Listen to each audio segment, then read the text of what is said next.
Hello ಎಲ್ಲರಿಗೂ, ತುಂಬಾ time ಆದ ನಂತರ ವಿಡಿಯೋ ಮಾಡ್ತಿದ್ದೇನೆ. ಸ್ವಲ್ಪ ಬಿಸಿ ಇದ್ದೆ ಲೈಫ್ ಅಲ್ಲಿ, ಮತ್ತೆ ಈ ವಿಡಿಯೋ ಕ್ವಾಲಿಟಿಗಳನ್ನೆಲ್ಲ ಇಂಪ್ರೂವ್ ಮಾಡ್ಲಿಕ್ಕೆ. ಸೊ ಅದರಿಂದ ಹೋಪ್ಫುಲಿ ಕ್ವಾಲಿಟಿ ತುಂಬಾ ಒಳ್ಳೇದುಂಟು ಈಗ ವಿಡಿಯೋದು ಮತ್ತೆ ಆಡಿಯೋದು. ಅಷ್ಟಲ್ಲದೆ ನಿಮ್ಗೆ ಆಲ್ರೆಡಿ ಶಾರ್ಟ್ಸ್ ಗಳನ್ನ ನಾನು ಅಪ್ಲೋಡ್ ಮಾಡ್ತಿದ್ದೆ ಚಾನಲ್ ಅಲ್ಲಿ, ಅದನ್ನು ತುಂಬಾ ಜನ ನೋಡ್ತಿದ್ದೀರಿ ನೀವು. ಇನ್ನೂ ಸಹ ನಿಮ್ಮ ಫ್ರೆಂಡ್ಸ್ ಒಟ್ಟಿಗೆಲ್ಲ ಶೇರ್ ಮಾಡಿ ಅದನ್ನು. ಈ ವಿಡಿಯೋದಲ್ಲಿ ನಿಮ್ಮ ಕ್ವಶನ್ಸ್ ಗಳನ್ನ ನಾನು ಆನ್ಸರ್ ಮಾಡ್ತೇನೆ. ಸೊ ಇದೊಂದು ಹೊಸ ಸೀರೀಸ್. ನಿಮ್ಗೆ ಎಂತಾದ್ರೂ ಕ್ವಶನ್ಸ್ ಗಳು ಕೇಳಲಿಕ್ಕಿದ್ರೆ ನೆಕ್ಸ್ಟ್ ಎಪಿಸೋಡ್ ಅಲ್ಲಿ ಆನ್ಸರ್ ಮಾಡ್ಲಿಕ್ಕೆ ಕಮೆಂಟ್ಸ್ ಅಲ್ಲಿ ಹಾಕಿ, ನಾನು ಶಾರ್ಟ್ಲಿ ಆನ್ಸರ್ ಮಾಡ್ತೇನೆ ಅದನ್ನು. ಮತ್ತೆ ಚಾನಲ್ಗೆ ಸಬ್ಸ್ಕ್ರೈಬ್ ಮಾಡ್ಲಿಕ್ಕೆ ಮರಿಬೇಡಿ. ಮತ್ತೆ ಈ ವಿಡಿಯೋಗೆ ಲೈಕ್ಸ್ ಕೊಡಿ, ಎಂತಕೆಂದ್ರೆ ಲೈಕ್ಸ್ ಕೊಟ್ರೆ ಈ ವಿಡಿಯೋ ತುಂಬಾ ಜನರ ಹತ್ರ ಹೋಗ್ತದೆ. ಸೊ ಅದರಿಂದ ವಿದೌಟ್ ಡಿಲೇ ಸ್ಟಾರ್ಟ್ ಮಾಡುವ ನಾವು ಈ ಸೀರೀಸ್ ಅನ್ನು. ಫಸ್ಟ್ ಕ್ವಶನ್ ಎಂತ ಅಂತ ಹೇಳಿದ್ರೆ, ಎಐಗಳು ನಿಮ್ಮ ಜಾಬ್ಸ್ ಗಳನ್ನು ತೆಗೆದು ನಿಮ್ಮನ್ನು ಅನ್ಎಂಪ್ಲಾಯ್ಡ್ ಮಾಡ್ತಾರಾ ಅಂತೇಳಿ. ಸೊ ಇದರ ಬಗ್ಗೆ ನಾನು ಸ್ವಲ್ಪ ಟೈಮ್ ಹಿಂದೆ ಒಂದು ಪಾಡ್ಕಾಸ್ಟ್ ಮಾಡಿದ್ದೆ ನನ್ನ ಫ್ರೆಂಡ್ಸ್ ಗಳೊಟ್ಟಿಗೆ. ತುಂಬಾ ಜನ ನೋಡಿದಿರೋದನ್ನು.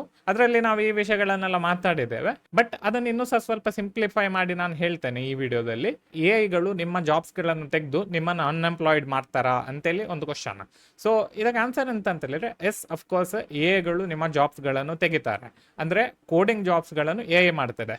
ಬಟ್ ಎಐಗಳನ್ನು ಯೂಸ್ ಮಾಡಿ ಕೋಡಿಂಗ್ ಉಂಟಲ್ಲ, ಅದನ್ನು ನೀವು ಮಾಡಬಹುದು. ಸೊ ಅದರಿಂದ ನಿಮ್ಮ ಜಾಬ್ಸ್ ಗಳು ಹೋಗ್ತವೆ ಅಂತ ಹೇಳಿದ್ರೆ, ಎಐಗಳನ್ನು ಯೂಸ್ ಮಾಡದೆ ಕೋಡಿಂಗ್ ಮಾಡುದು ಉಂಟಲ್ಲ, ಆ ಜಾಬ್ಸ್ ಗಳೆಲ್ಲ ಹೋಗ್ತವೆ. ಈಗ ಎಂತ ಇದ್ರು ನೀವು ಎಐಗಳನ್ನು ಯೂಸ್ ಮಾಡಿ ನಿಮ್ಮ ಜಾಬ್ಸ್ ಗಳನ್ನು ಮಾಡ್ಲಿಕ್ಕೆ ಇರ್ತದೆ. ಸೊ ಅದರಿಂದ ಎಐ ಟೂಲ್ಸ್ ಗಳು ತುಂಬಾ ಇರ್ತವೆ. ಎಐಗಳೊಟ್ಟಿಗೆ ಕೆಲಸ ಮಾಡುವ ಆಪರ್ಚುನಿಟೀಸ್ ಗಳು ಸಹ ತುಂಬಾ ಇರ್ತದೆ. ಸೊ ಅದರಿಂದ ನೀವು ಈ ಎಐಗಳನ್ನೆಲ್ಲ ಉಂಟಲ್ಲ, ಅದನ್ನು ಹೆದರುವ ಅಗತ್ಯ ಇಲ್ಲ. ನಿಮ್ಮ ಎಕ್ಸಿಸ್ಟಿಂಗ್ ಜಾಬ್ಸ್ ಗಳು ಹೋಗ್ತದೆ, ಬಟ್ ಅದರೊಟ್ಟಿಗೆ ಹಲವಾರು ಜಾಬ್ಸ್ ಗಳು ಬರ್ತವೆ. ಸೊ ಈಗ ಎಕ್ಸಾಂಪಲ್ ನಾನು ಕೊಡುದಾದ್ರೆ, ಈಗ ಟೈಪ್ ರೈಟಿಂಗ್ ಅಂತೇಳಿ ಇತ್ತು ಸ್ವಲ್ಪ ವರ್ಷದ ಹಿಂದೆ, may be 20-25 years back. Type writing ಅಂತೇಳಿ ಅದನ್ನು ನೀವು ಸರಿಯಾಗಿ ಕಲ್ತು ಟೈಪ್ ರೈಟರ್ ಆಗುದು ಅಂತೆಲ್ಲ ಇತ್ತು. ಬಟ್ ಈಗ ಎಲ್ಲರೂ ಟೈಪಿಂಗ್ ಮಾಡುದಿಲ್ವಾ, ನಿಮ್ಗೆ ಟೈಪಿಂಗ್ ಮಾಡ್ಲಿಕ್ಕೆ ಗೊತ್ತಿಲ್ವಾ. ಸೊ ಅದರಿಂದ ಆ ಜಾಬ್ಗಳು ಆಲ್ಮೋಸ್ಟ್ ಹೋಯ್ತು. ಅದನ್ನು ಯಾರು ಮಾಡುದಿಲ್ಲ, ಕೆಲವರು ಮಾಡುವರು ಗೌರ್ಮೆಂಟ್ ಆಫೀಸ್ಗಳಲ್ಲೆಲ್ಲ.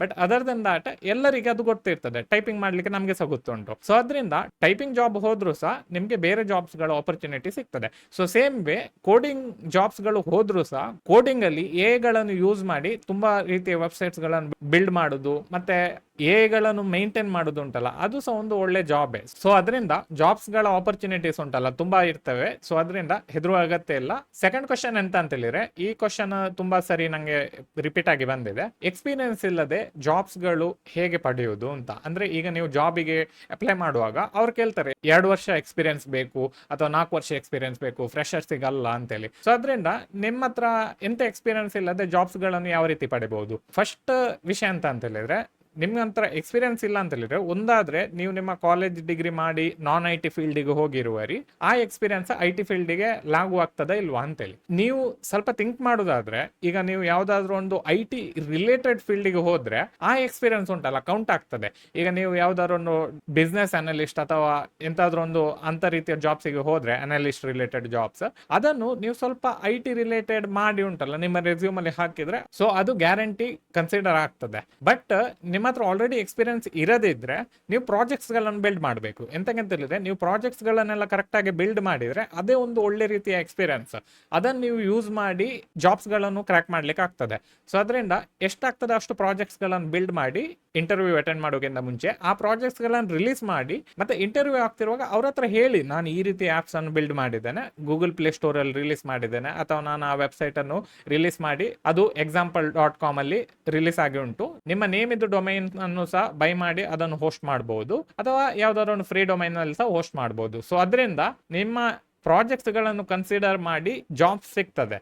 ಮತ್ತೆ ನಿಮ್ಮ ಎಕ್ಸ್ಪೀರಿಯನ್ಸ್ ಅನ್ನು ಸ್ವಲ್ಪ ಅಡ್ಜಸ್ಟ್ ಮಾಡಿಕೊಂಡು ರೆಸ್ಯೂಮ್ ಅಲ್ಲಿ ಹಾಕಿ ಅವರ ಹತ್ರ ಸ್ವಲ್ಪ ಐ ಟಿ ಫೀಲ್ಡ್ ರಿಲೇಟೆಡ್ ಮಾತಾಡಿದ್ರೆ ಅದು ಸಹ ಕನ್ಸಿಡರ್ ಆಗ್ತದೆ. ಸೊ ಅದರಿಂದ ಎಕ್ಸ್ಪೀರಿಯನ್ಸ್ ಸಿಗ್ಬೇಕಿದ್ರೆ ನೀವು ಈ ರೀತಿ ಮಾಡಬೇಕು. ಮತ್ತೆ ಅಫ್ಕೋರ್ಸ್ ನೀವು ಫ್ರೆಶರ್ಸ್ ಆಗಿದ್ರೆ ಯಾವ್ದಾದ್ರು ಒಂದು ರಿಲೇಟೆಡ್ ಜಾಬ್ಸ್ಗೆ ಹೋಗಿ, ಐ ಟಿ ಫೀಲ್ಡ್ ಅಲ್ಲಿ ಸ್ಯಾಲರಿ ಕೊಡ್ತಾರೆ ಅವ್ರು, ಸ್ವಲ್ಪ ಅಷ್ಟೆಂತ ಇರ್ಲಿಕ್ಕಿಲ್ಲ. ಬಟ್ ಒಂದು 6 ಮಂತ್ಸ್ ಅಥವಾ 1 ಇಯರ್ ಕೆಲಸ ಮಾಡಿ ಆ ಎಕ್ಸ್ಪೀರಿಯನ್ಸ್ ಅನ್ನು ಇಟ್ಕೊಂಡು ನೀವು ಸ್ವಲ್ಪ ಅಡ್ವಾನ್ಸ್ ರೀತಿಯ ಜಾಬ್ಸ್ಗೆ ಅಪ್ಲೈ ಮಾಡಬಹುದು. ಥರ್ಡ್ ಕ್ವಶನ್ ಅಂತ ಹೇಳಿದ್ರೆ, ನಾನ್ ಐ ಟಿ ಫೀಲ್ಡ್ ಇಂದ ನೀವು ಐ ಟಿ ಫೀಲ್ಡ್ಗೆ ಬಂದು ನಿಮಗೆ ಜಾಬ್ ಸಿಗ್ತವೆ ಅಂತ. ಸೊ ಇದಕ್ಕೆ ಆನ್ಸರ್ ತುಂಬಾ ಸಿಂಪಲ್. ನೀವು IT ಫೀಲ್ಡ್ ಡಿಗ್ರಿ ಇದ್ರೂ ಸಹ ನಿಮಗೆ IT ಫೀಲ್ಡ್ ಜಾಬ್ಸ್ ಸಿಗ್ತದೆ ಅಂತೇಳಿ ಗ್ಯಾರಂಟಿ ಇಲ್ಲ. ಎಂತಕ್ಕೆ ಹೇಳಿದ್ರೆ ನಿಮ್ಮ ಹತ್ರ ಸ್ಕಿಲ್ಸ್ ಇರೋದಿದ್ರೆ ಆ ಜಾಬ್ ಮಾಡಲಿಕ್ಕೆ ಅಫ್ಕೋರ್ಸ್ ಅವ್ರು ನಿಮ್ಮನ್ನು ಫೈರ್ ಮಾಡ್ತಾರೆ. ಸೊ ಅದರಿಂದ ನೀವು ಹೆದರುವ ಅಗತ್ಯ ಇಲ್ಲ. ನೀವು ಆ ಸ್ಕಿಲ್ ಅಂತೇಳಿ ಉಂಟಲ್ಲ, ನಾನ್ IT ಫೀಲ್ಡಿಂದ ಬಂದರೂ ಸಹ ಆ ಸ್ಕಿಲ್ಲನ್ನು ಕಲಿತ್ರೆ ನಿಮಗೆ ಗ್ಯಾರಂಟಿ ಜಾಬ್ಸ್ಗಳು ಸಿಗ್ತವೆ. ಮತ್ತು ಯಾರು ನಿಮ್ಮ ಫೀಲ್ಡನ್ನು ಅಷ್ಟು ಕ್ಯಾರ್ ಮಾಡಲಿಕ್ಕೆ ಹೋಗೋದಿಲ್ಲ, ನಿಮ್ಮ ಹತ್ರ ಯಾವ್ದಾದ್ರು ಒಂದು ಇಂಜಿನಿಯರಿಂಗ್ ಡಿಗ್ರಿ ಅಥವಾ ಯಾವ್ದಾದ್ರು ಡಿಗ್ರಿ ಇದ್ರೂ ಸಹ ಸ್ವಲ್ಪ ಪ್ರಾಜೆಕ್ಟ್ಸ್ಗಳನ್ನು ಬಿಲ್ಡ್ ಮಾಡಿ ಆ ಸ್ಕಿಲ್ಸನ್ನು ಸರಿಯಾಗಿ ಕಲಿತು ಅಪ್ಲೈ ಮಾಡಿದರೆ ಅವರು ಗ್ಯಾರಂಟಿ ನಿಮಗೆ ಜಾಬ್ ಸಿಗ್ತವೆ. ದೊಡ್ಡ ದೊಡ್ಡ ಕಂಪನೀಸ್ಗಳು ಹೈರ್ ಮಾಡೋದಿದ್ರು ಸಹ ಸಣ್ಣ ಸಣ್ಣ ಸ್ಟಾರ್ಟ್ಅಪ್ಸ್ಗಳು ಹೈರ್ ಮಾಡ್ತಾರೆ. ಮತ್ತು ಆ ಸ್ಟಾರ್ಟ್ಅಪ್ಸ್ಗಳ ಎಕ್ಸ್ಪೀರಿಯನ್ಸ್ ಅನ್ನು ಇಟ್ಕೊಂಡು ಅಫ್ಕೋರ್ಸ್ ನೀವು 2 years 3 years ಎಕ್ಸ್ಪೀರಿಯನ್ಸ್ ಸಿಕ್ಕಿ ನೀವು ಬೇರೆ ಕಂಪನೀಸ್ಗಳಿಗೆ ಜಂಪ್ ಮಾಡ್ಬೋದು. ಸೊ ಅದರಿಂದ ನಾನ್ IT ಫೀಲ್ಡಿಂದ IT ಫೀಲ್ಡ್ಗೆ ಬರೋದಾದ್ರೆ ಹೆದರುವ ಅಗತ್ಯ ಇಲ್ಲ. ನೀವು ಕರೆಕ್ಟಾಗಿ ಕಲಿಬೇಕು ಸ್ಕಿಲ್ಸನ್ನು. ಆ ಕಲೀಲಿಕ್ಕೆ ಸ್ವಲ್ಪ ಟೈಮ್ ಆಗ್ತದೆ, may be 3 months, may be 6 months, may be 1 year, ಅಥವಾ ಮೇ ಬಿ ನಿಮ್ಮ 3 ವರ್ಷದ ನಾನ್ IT ಡಿಗ್ರಿಯಲ್ಲಿರುವಾಗ ಡೈಲಿ ಕಲ್ತ್ರೂ ಸಹ ಓಕೆ, ಎಂಥ ಪ್ರಾಬ್ಲಮ್ ಇಲ್ಲ. ಬಟ್ ನಿಮಗೆ IT ಫೀಲ್ಡಲ್ಲಿ ಜಾಬ್ಸ್ ಗ್ಯಾರಂಟಿ ಸಿಗ್ತದೆ, ಗಿವನ್ ನೀವು ಕರೆಕ್ಟಾಗಿ ಸ್ಕಿಲ್ಸ್ ಅನ್ನು ಪಡೆದು ಪ್ರಾಜೆಕ್ಟ್ಸ್ ಅನ್ನು ಬಿಲ್ಡ್ ಮಾಡಿ ಕರೆಕ್ಟಾಗಿ ರೆಸ್ಯೂಮ್ ಅನ್ನು ಕ್ರಿಯೇಟ್ ಮಾಡಿದ್ರೆ ಮಾತ್ರ. ಫೋರ್ತ್ ಕ್ವಶನ್ ಎಂತ ಅಂತ ಹೇಳಿದ್ರೆ, ಓಕೆ ಈಗ ನೀವು ನಾನ್ IT ಫೀಲ್ಡಿಂದ ಬರ್ತಿದ್ದೀರಿ, IT ಫೀಲ್ಡಲ್ಲಿ ಸ್ಟಾರ್ಟ್ ಮಾಡೋದು ಹೇಗೆ, ಅಥವಾ ನೀವು PUC ಅಥವಾ 10th ಅಲ್ಲಿ ಇದ್ದೀರಿ, IT ಫೀಲ್ಡಿಗೆ ಹೋಗುವ ಇಂಟ್ರೆಸ್ಟ್ ಉಂಟು, ಯಾವ ರೀತಿ ನಿಮಗೆ ಸ್ಟಾರ್ಟ್ ಮಾಡ್ಬೋದು ಅಂತೇಳಿ. ಸೊ ಈಗ ಇದರಲ್ಲಿ ಸ್ವಲ್ಪ ಕಾಂಪ್ಲೆಕ್ಸಿಟಿ ಇರ್ತದೆ. ಎಂತಕ್ಕಂತ ಹೇಳಿದ್ರೆ, ನೀವೀಗ ಬ್ಯಾಂಗ್ಳೂರಲ್ಲೆಲ್ಲ ಇರುವುದಾದ್ರೆ ನೀವು ಆಲ್ರೆಡಿ ಕೋಚಿಂಗಿಗೆ ಹೋಗ್ತಿರುವಿರಿ, ಮೇ ಬಿ ಜಾವಾ ಕಲಿತಿರುವಿರಿ ಅಲ್ಲಿ, ಅಥವಾ ಮೇ ಬಿ ಪೈಥಾನ್ ಅನ್ನು ಕಲ್ತಿರುವಿರಿ. ಈಗ ನಾನೆಂತ ಹೇಳ್ತಿರೋದೇನಂತ ಹೇಳಿದ್ರೆ, ನೀವೀಗ ಆಲ್ರೆಡಿ ಅಲ್ಲಿ ಫೀಸ್ ಎಲ್ಲ ಪೇ ಮಾಡಿ ನೀವು ಅಲ್ಲಿ ಜಾಯ್ನ್ ಆಗಿದ್ರೆ ನೋ ಪ್ರಾಬ್ಲಮ್, ನೀವು ಆ ಸ್ಕಿಲ್ ಅನ್ನು ಕರೆಕ್ಟ್ ಆಗಿ ಕಲೀರಿ. ಮತ್ತೆ ಒಂದು ನಾನು ಕಾಷನ್ ಎಂತ ಮಾಡ್ತಿದ್ದೇನೆ ಅಂತ ಹೇಳಿದ್ರೆ, ಇದರಲ್ಲಿ ನೀವು ಪೈಥಾನ್, ಜಾವಾ ಅಥವಾ ಯಾವ್ದಾದ್ರು ಒಂದು ಬೇರೆ ಪ್ರೋಗ್ರಾಮಿಂಗ್ ಲ್ಯಾಂಗ್ವೇಜ್ ನೀವು ಕರೆಕ್ಟಾಗಿ ಕಲಿತು ಅದರಲ್ಲಿ ಅಡ್ವಾನ್ಸ್ ಮಾಡಿದ್ರೆ ಆ ಜಾಬ್ಸ್ಗಳು ಉಂಟಲ್ಲ ತುಂಬಾ ಲಿಮಿಟೆಡ್ ಜಾಬ್ಸ್ಗಳು, ಮತ್ತೆ ಆ ಜಾಬ್ಸ್ ಅನ್ನು ಅಪ್ಲೈ ಮಾಡಿ ಅದನ್ನು ಕ್ರ್ಯಾಕ್ ಮಾಡ್ಲಿಕ್ಕೆ ತುಂಬಾ ಕಷ್ಟ ಆಗ್ತದೆ. ಸೊ ಅದರಿಂದ ನಿಮ್ಗೆ ಅದನ್ನು ಮಾಡುವ ಇಂಟ್ರೆಸ್ಟ್ ಇದ್ರೆ ಅಫ್ಕೋರ್ಸ್ ಮಾಡಿ.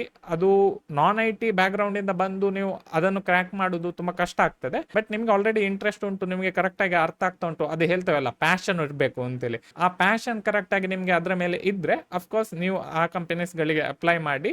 ದೊಡ್ಡ MNC ಗಳೆಲ್ಲ ಇರ್ತಾವಲ್ಲ, ಅವರೆಲ್ಲ ಇಂಥ ಜಾಬ್ಸ್ ಗಳಲ್ಲಿ ಹೈರ್ ಮಾಡ್ತಾರೆ, ಅಂದ್ರೆ ಜಾವಾ ಮತ್ತೆ ಪೈಥಾನ್ ಇಂಥದೆಲ್ಲ ಕಲ್ತ್ರೆ. ಬಟ್ ನಿಮ್ಗೆ ಇದರ ಬದಲು ಅಥವಾ ಇದನ್ನು ಮಾಡಿ ಅದರ ನಂತರ ನೀವು HTML CSS ಮತ್ತೆ ವೆಬ್ ಡೆವಲಪ್ಮೆಂಟ್ ಗಳನ್ನೆಲ್ಲ ಕಲ್ತು ಮೇ ಬಿ ರಿಯಾಕ್ಟ್, Node.js ಇಂಥ ಬ್ಯಾಕ್ ಗ್ರೌಂಡಿಗೆ ಹೋದ್ರೆ ಉಂಟಲ್ಲ, ನಿಮಗೆ ಆಪರ್ಚುನಿಟೀಸ್ ಇನ್ನೂ ಸಹ ಹೆಚ್ಚು ಸಿಗ್ತದೆ. ಮತ್ತೆ ಈ ಟೆಕ್ನಾಲಜೀಸ್ಗಳು ಉಂಟಲ್ಲ ತುಂಬಾ ಸುಲಭ. ಈಗ ನೀವು ಆಲ್ರೆಡಿ ಜಾವಾ ಅಥವಾ ಪೈಥಾನ್ ಅನ್ನು ಕರೆಕ್ಟ್ ಆಗಿ ಕಲ್ತ್ರೆ ನಿಮಗೆ ರಿಯಾಕ್ಟ್ ಅಲ್ಲಿ ಪ್ರಾಜೆಕ್ಟ್ ಬಿಲ್ಡ್ ಮಾಡೋದು ಅಥವಾ Node.js ಅಲ್ಲಿ ಪ್ರಾಜೆಕ್ಟ್ ಬಿಲ್ಡ್ ಮಾಡೋದು ಮತ್ತೆ ಒಂದು ವೆಬ್ ಇಂಟರ್ಫೇಸ್ ಕ್ರಿಯೇಟ್ ಮಾಡೋದು ಇದೆಲ್ಲ ಕಷ್ಟಕರ ವಿಷಯ ಅಲ್ಲ.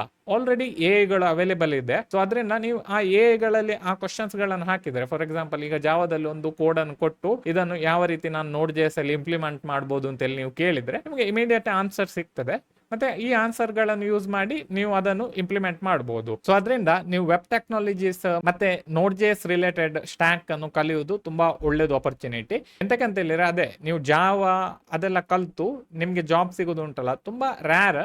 ಸೊ ಅದರಿಂದ ನಿಮಗೆ ಒಳ್ಳೆ ಜಾಬ್ಸ್ ಬೇಕಿದ್ರೆ ಇಂಥ ರೀತಿಯ ಟೆಕ್ನಾಲಜೀಸ್ ಗಳನ್ನು ಕಲೀರಿ. May be Vue.js also fine, ಎಂತಕ್ಕಂದ್ರೆ ನಾನೀಗ ಲೇಟೆಸ್ಟ್ ಆಗಿ Vue.js ಒಟ್ಟಿಗೆ ಕೆಲಸ ಮಾಡ್ತಿದ್ದೇನೆ.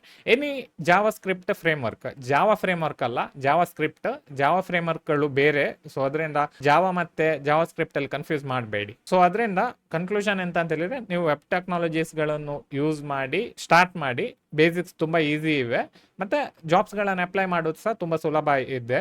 ಸೊ ಅದರಿಂದ ನೀವು ಜಸ್ಟ್ ಸ್ಟಾರ್ಟ್ ಆಗೋದಾದ್ರೆ HTML CSS ಮತ್ತೆ ರಿಯಾಕ್ಟ್ ಅಥವಾ Node.js ಅನ್ನು ಕಲೀರಿ ಕರೆಕ್ಟ್ ಆಗಿ, ಮತ್ತೆ ಜಾಬ್ಸ್ ಗಳಿಗೆ ಅಪ್ಲೈ ಮಾಡ್ಲಿಕ್ಕೆ ಸ್ಟಾರ್ಟ್ ಮಾಡಿ. ಬ್ಯಾಂಗ್ಳೂರಲ್ಲಿ ತುಂಬಾ ಜಾಬ್ಸ್ ಗಳು ಅವೈಲೇಬಲ್ ಇದೆ. ಸೊ ಅದರಿಂದ ನೀವು ಹೆದರುವ ಅಗತ್ಯ ಇಲ್ಲ. ಫಿಫ್ತ್ ಕ್ವಶನ್ ಎಂತ ಅಂತ ಹೇಳಿದ್ರೆ, ಯಾವುದು ಡಿಗ್ರಿ ಒಳ್ಳೇದು IT ಗೆ ಬರುದಾದ್ರೆ. ಸೊ ಅದರಿಂದ ನಾನು BCA ಮಾಡಿದ್ದು, ಮತ್ತೆ ನಂಗೆ BCA ತುಂಬಾ ಒಳ್ಳೇದಾಗಿದೆ. BCA ಅಲ್ಲಿ ತುಂಬಾ ಕಲೀಲಿಕ್ಕೆ ಸಿಕ್ಕಿದೆ ನಂಗೆ. ಬಟ್ BCA ಡಿಗ್ರಿ ಮಾಡ್ತಿರುವಾಗ ನಾನು ಕಲ್ತದುಂಟಲ್ಲ, ಅಂದ್ರೆ ಕಾಲೇಜಿಂದ ಹೊರಗೆ ಕಲ್ತದುಂಟಲ್ಲ, ಅದು ತುಂಬಾ ಇದೆ. ಸೊ ಅದರಿಂದ ಕಾಲೇಜಲ್ಲಿ ಯಾವಾಗಲೂ ಅವರು C++, ವೆಬ್ ಟೆಕ್ನಾಲಜೀಸ್ ಮತ್ತೆ ಅದು ಇರ್ತದಲ್ಲ ಎಲ್ಲ ಸಬ್ಜೆಕ್ಟ್ಸ್ ಗಳು, ಅದೆಲ್ಲ ಅವ್ರು ನಂಗೆ ಕಲಿಸ್ತಿದ್ರು. ಬಟ್ ನಾನು ಮನೆಗೆ ಬಂದು ನನ್ನಷ್ಟಕ್ಕೆ ವೆಬ್ ಡೆವಲಪ್ಮೆಂಟ್ ಮತ್ತೆ ಆಂಡ್ರಾಯ್ಡ್ ಡೆವಲಪ್ಮೆಂಟ್ ಇಂಥ ಹಲವಾರು ರೀತಿಯ ವಿಷಯಗಳನ್ನು ಕಲಿತು ನಾನು ನನ್ನ ಸ್ಕಿಲ್ಸ್ ಗಳನ್ನು ಪಡೆದೆ. ಸೊ ಅದರಿಂದ ನಿಮ್ಗೆ BCA ಮಾಡ್ಲಿಕ್ಕೆ ಇಂಟ್ರೆಸ್ಟ್ ಇದ್ರೆ BCA ಮಾಡಿ.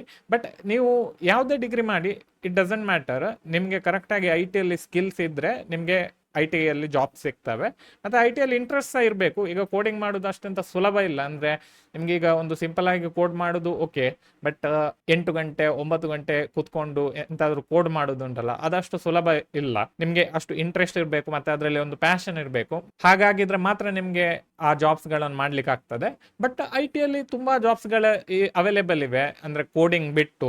ಸೊ ಅದರಿಂದ ನಿಮ್ಗೆ ಜಸ್ಟ್ ಸ್ವಲ್ಪ ಇಂಟ್ರೆಸ್ಟ್ ಉಂಟು IT ಯಲ್ಲಿ, ಕ್ಲೌಡ್ ಅಲ್ಲಿ ಮಾಡ್ಬೋದು ಕೆಲಸ, ಸಿಸ್ಟಮ್ ಅಡ್ಮಿನಿಸ್ಟ್ರೇಷನ್ ಅಲ್ಲಿ ಮಾಡ್ಬೋದು, ಟೆಸ್ಟಿಂಗ್ ಅಲ್ಲಿ ಮಾಡ್ಬೋದು, ಮತ್ತೆ ತುಂಬಾ ರೀತಿಯ ಇನ್ನೂ ಸಹ ಜಾಬ್ಸ್ ಗಳು ಅವೈಲೇಬಲ್ ಇದೆ IT ಅಲ್ಲಿ. ಸೊ ಅದರಿಂದ ನೀವು IT ಇಂಡಸ್ಟ್ರಿಗೆ ಬರ್ಬೋದು ಯಾವುದೇ ಡಿಗ್ರಿಯನ್ನು ಮಾಡಿದ್ರು ಸಹ. ಬಟ್ ಆದಷ್ಟು ಸುಲಭದಲ್ಲಿ ಕಂಪ್ಲೀಟ್ ಮಾಡುವ ಡಿಗ್ರೀಸ್ ಉಂಟಲ್ಲ, ಅದನ್ನ ಮಾಡ್ಲಿಕ್ಕೆ ಟ್ರೈ ಮಾಡಿ. May be BCA, may be diploma, ಅಥವಾ may be engineering also fine, computer science ಅಲ್ಲಿ ಮಾಡೋದಾದ್ರೆ.